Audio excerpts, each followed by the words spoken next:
Hi, and welcome to the 10-Minute Food Truck Training Podcast. My name is Bill Moore. I'm the founder of Food Truck Training Group on Facebook, co-owner with my beautiful wife, Melissa, of our own food truck. It's called Food Truck 101. And I'm the executive director of the National Street Food Vendors Association, which is a nonprofit dedicated to education, advocacy, and uplifting all food vendors.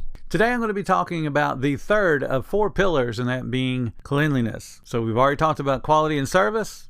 Today is cleanliness. But before we get into that, I want to remind you guys I'm going to be in Orlando, Florida this year on November 12th and 13th, and this year being 2024. I'm going to be giving two classes, one on writing a profitable menu, one on how to market yourself in the off-season. And then once I give those two presentations, you guys can join me in the National Street Food Vendors Association booth. You can ask questions about the association or just sit and have a chat with me. Again, that's in Orlando, Florida this year, November 12th and 13th. If you'd like to buy tickets, do it today. Go to ftoexpo.com, place your order for those tickets, and when you do, put in the code FTTG15 for a 15% discount. I would like to thank Table Needs for sponsoring this episode of the 10-Minute Food Truck Training Podcast. Table Needs is a full-service POS system capable of handling your busy food truck, cash, credit card, and reporting needs. For more information about Table Needs, there's a link in the description you guys can follow and learn all about Table Needs. So now on to the topic at hand, which is the four pillars of your food truck, which are quality, service, cleanliness, and community. Today we're talking about cleanliness. So cleanliness is not just wiping down the counter or sweeping the floor. It's also what's outside your truck. It's also taking care of your equipment. It's also scheduling cleaning activities. You know what? It even goes down to your uniform. So let's get started. Very first thing you want to do, if you've ever seen anything about Ray Kroc from McDonald's, if you've watched that movie, if you've ever worked in a restaurant, you've probably heard this phrase, which is, if you got time to lean, you got time to clean. That's a clean as you go philosophy. As soon as you make a mess, you want to clean it up. As soon as you have a break in the action, you've got to clean as you go, especially if people are able to peer into your food truck. They don't want to see a mess. They want to see you guys working neat, and they want to see you guys working clean. If you're not working clean, that means you have a cluttered mind and your brain is everywhere and you're not focused on the job or the task at hand. So you want to clean up immediately. You want to train your staff. As soon as there's a spill, we got to get that thing cleaned up. If you're creating a mess with crumbs and cheese everywhere and lettuce everywhere and all those little bits and pieces that fall off of assembled sandwiches, still got to wipe down. Have trash cans near those stations and at least use your hand and get that stuff wiped off into the trash can so you're working with a semi-clean counter. You've got to do those kind of things. It helps to prevent accidents. It helps to prevent contamination. It just makes your business look more like a food business. You got to have organized stations. Everything that the employee needs should be right at their fingertips. They shouldn't be taking a whole bunch of steps. So cleanliness also means organization. It also means neatness. And of course, you got to have sanitation. You should have a sanitized bucket of water on those stations so they can wipe it down in those 10 or 15 or 20 seconds they got in between orders. And that sanitation bucket needs to be changed regularly. It needs to be monitored so you have the proper sanitization strength. And the towel should be kept inside the bucket. It shouldn't be laying out on the counter, because what's it doing if it's laying out on a counter? It's allowing bacteria to grow. So when you need it, you pull it out of the bucket, you wring it out, you wipe down the counter, you put it right back in the bucket. You want to maintain the surrounding areas of your food truck. It kills me to pull up to a food truck that's sitting in a parking lot somewhere and there's trash all around the parking lot. Whether it's theirs or not doesn't matter. It just looks messy. It looks junky.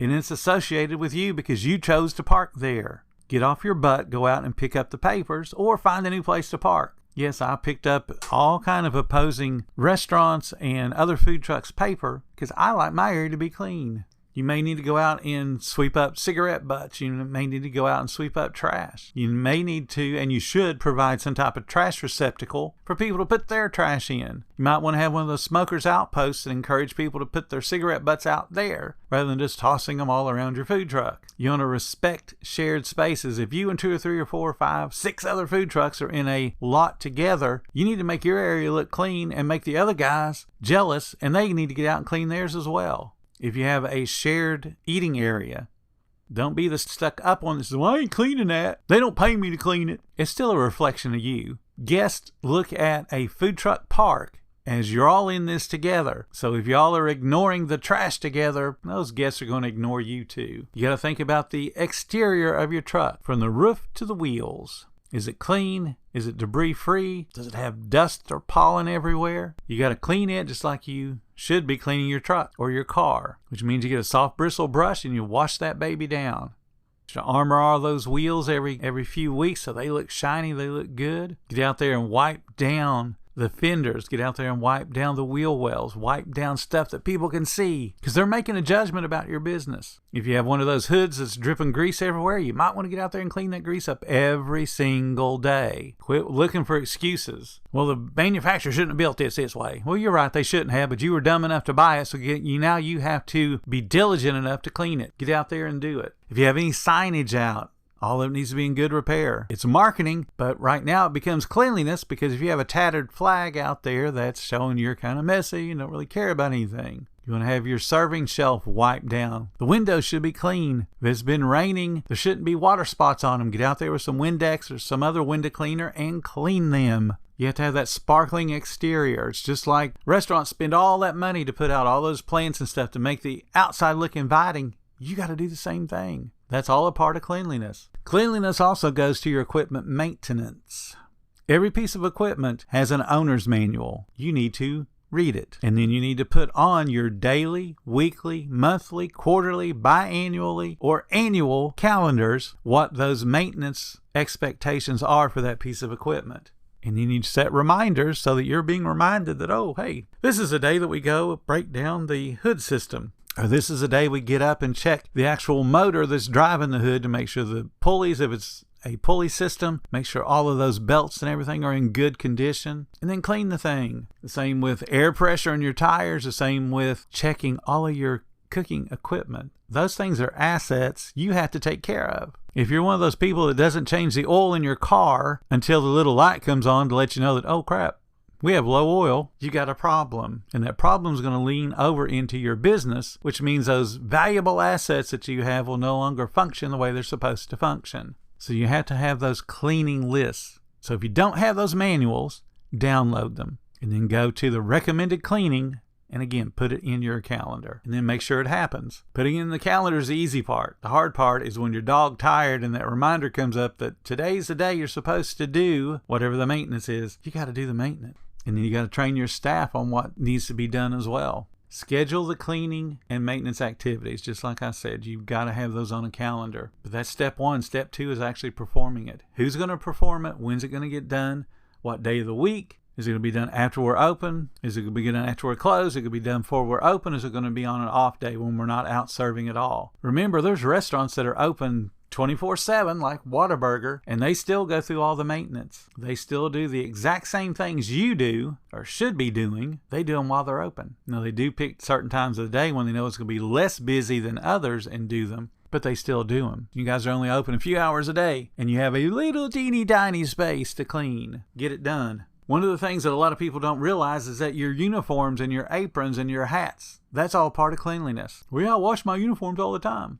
Yeah, but do you keep them clean throughout the day? Do you have a spare uniform to change out when you spill something on yourself? Do you have multiple aprons that you can change out when they get filthy and dirty? How about your hat? Is it as clean as it should be? Are you setting that good example? Are you giving that good first impression when somebody steps up and they see you answer them and say, hi, welcome to the food truck, and you're wearing a filthy, dirty uniform? So your uniform, your hair, if you have a beard, all of that kind of stuff pertains to cleanliness. The same with changing out your gloves. It's all cleanliness. If you're not going to take care of the equipment, if you're not going to take care of your own uniform, you're leaving a bad example for your employees and your guests. And that's going to chip away at your ability to get people coming back more frequently. Because I can promise you, it is not just about the food. If it was just about the food, we'd all have our favorite place and go nowhere else. I know you guys eat at different places, whether you eat at other food trucks or not, but I know you go to different restaurants. And if you don't,